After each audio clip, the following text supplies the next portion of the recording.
Kaya ko pa ba? Pakiramdam ko, kahit anong gawin ko, kulang pa rin. Parang kontrolado na ako ng stress ko. Parang bagyong walang tigil sa isip ko. Naranasan mo na bang mapagod?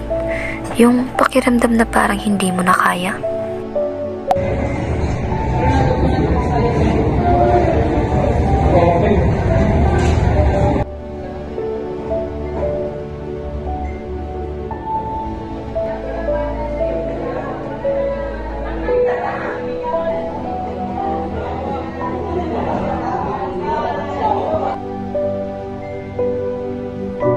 Alam mo, naranasan ko rin yan. Kaya natutunan ko na kaya natin baguhin ang ating Panginoon. Ang stress ay maaaring mapagpahina sa atin. Nakakaepekto ito sa ating isipan, kalusugan at hinaharap.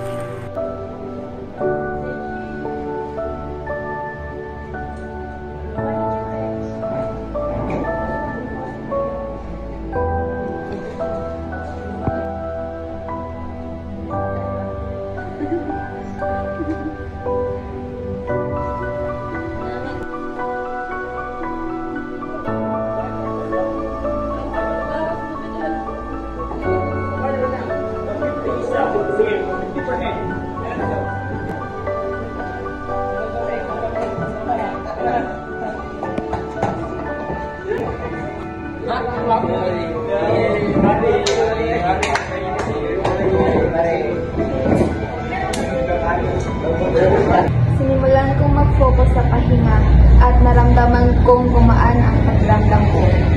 Araw-araw, pinapaalala ko sa sarili ko, kayanin ko ito, malakas ako, magtatagumpay ako. Nalaman ko na hindi ko na kailangan itong harapin ng mag-isa. May mga taong handang makinig at tumulong.